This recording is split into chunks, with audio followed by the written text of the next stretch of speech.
सड़क सार्वजनिक संपत्ति है। सड़क जाम करने का अधिकार किसी को नहीं है। सड़क पर हंगामा करने वालों पर कानून का हंटर चलता है। यह पूरे देश के लिए नियम है। यूपी में सीएम योगी इसी नियम के साथ चल रहे हैं।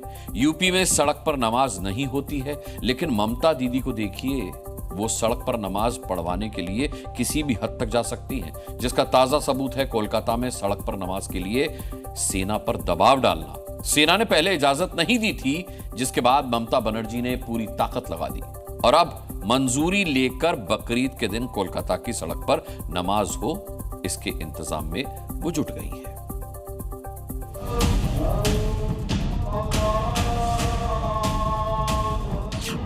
ममता दीदी सड़क पर नमाज करवा कर रहेंगी, लेकिन योगी ऐसा होने नहीं देंगे। नमाज पढ़ने की जगह आपके ईदगाह होगा, आपका मस्जिद होगा, सड़क नहीं हो सकती। बंगाल में बकरीद पर सड़क जाम करने की तैयारी है, लेकिन यूपी में भाईजान हद में रहकर पढ़ेंगे नमाज। सड़क चलने के लिए होती है, और जो लोग ये बोल रहे हैं ना, उनको हिंदुओं से अनुशासन सीखना चाहिए। जुमे की नमाज हो या फिर बकरीद की नमाज, योगी के यूपी में सड़क पर नमाज करना मना है। पर्व और त्योहार या कोई इस प्रकार के कार्यक्रम उच्छृंखलता और उदंडता करने के माध्यम नहीं बनने चाहिए। अगर आपको सुविधा चाहिए तो उस अनुशासन को भी मानना सीखे। बकरीद के मौके पर सड़क पर नमाज को लेकर योगी और दीदी में फाइनल मैच शुरू हो चुका है। योगी का क्लियर कट मैसेज बकरीद से पहले आ चुका है कि उत्तर प्रदेश में सड़क पर नमाज किसी भी हालत में नहीं होगी। दूसरी तरफ बंगाल में ममता बनर्जी बकरीद की नमाज सड़क पर करवाने के लिए सेना के पास पहुंच गईं और जिद लेकर बैठ गईं कि सड़क पर नमाज की इजाजत तो देनी पड़ेगी। दीदी बंगाल में भले ही सड़क पर नमाज करवा लें, लेकिन उत्तर प्रदेश में योगी ऐसा कभी नहीं होने देंगे। आप घंटों सड़क जाम करेंगे नमाज पढ़ने के नाम पे, और नमाज पढ़ने की जगह आपके ईदगाह होगा, आपका मस्जिद होगा, सड़क नहीं हो सकती। योगी के इस फरमान के बावजूद यूपी में सड़क पर नमाज पढ़ने की जिद शुरू हो चुकी है। अलीगढ़ में असदुद्दीन ओवैसी की पार्टी AIMIM के एक नेता ने सड़क पर नमाज पढ़ने की मांग की है। इसके लिए बाकायदा प्रशासन को चिट्ठी दी है और दलील दी है कि हिंदुओं को सड़क पर कार्यक्रम की इजाजत दी जाती है, तो मुसलमान सड़क पर नमाज क्यों नहीं पढ़ सकते। जिस तरीके से रावण मेला, दशहरा मेला, तमाम जो महापुरुषों की जयंती, कलश यात्रा, तमाम आयोजन होते रहते हैं पूरे उत्तर प्रदेश में, लेकिन 10 मिनट या 15 मिनट की नमाज के लिए हम पर पाबंदियां लगती हैं। तो हमने ये मांग की है जिलाधिकारी और मुख्यमंत्री महोदय से कि अगर ईदगाह मस्जिदों में अगर तादाद ज्यादा हो जाए तो हमें कम से कम 15 मिनट के लिए नमाज अदा करने का मौका दिया जाए। यूपी में सड़क पर नमाज की मनाही है। इसकी वजह भी योगी सरकार ने बताई है। सड़क सार्वजनिक संपत्ति है, उसे जाम नहीं कर सकते।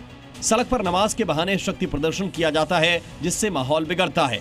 सड़क पर नमाज के बहाने उपद्रव होने का खतरा रहता है। ऐसा उत्तर प्रदेश में कई मौकों पर देखा गया है। इसलिए योगी राज में सड़क पर नमाज पर बैन है, जिसका भाईजान भी वेलकम कर रहे हैं।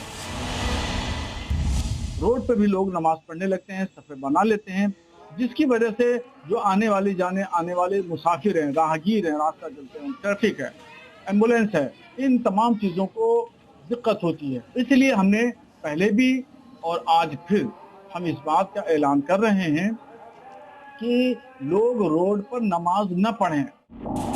उत्तर प्रदेश में योगी सड़क पर नमाज नहीं होने देंगे, लेकिन भगवा झंडे और जय श्री राम के नारों से चढ़ने वाली ममता दीदी सड़क पर नमाज के लिए सेना से ही सवाल जवाब करने पहुंच गईं। 31 मई को भारतीय सेना की ईस्टर्न कमांड ने नोटिस जारी किया था कि इस बार कोलकाता के रेड रोड पर ईद की नमाज के लिए इजाजत नहीं दी जा सकती। रेड रोड पर नमाज की रोक के पीछे सैन्य प्रशिक्षण को वजह बताया गया था, मगर बंगाल के मंत्री जावेद अहमद खान ने इस मामले पर ममता से हस्तक्षेप की मांग की।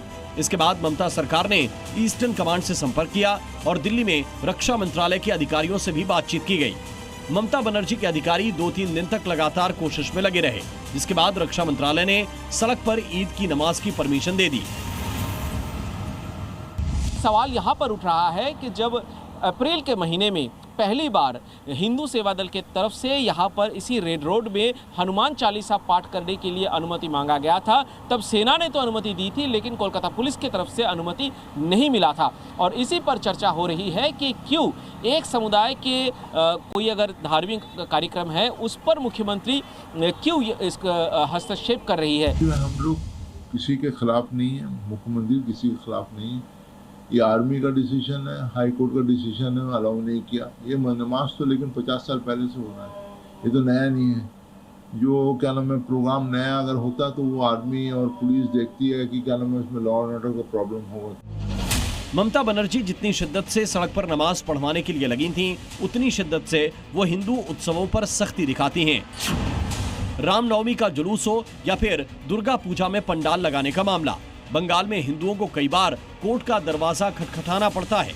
इसलिए ममता बनर्जी पर विपक्ष तुष्टीकरण का आरोप लगाता है। ब्यूरो रिपोर्ट, जी मीडिया। जी न्यूज़।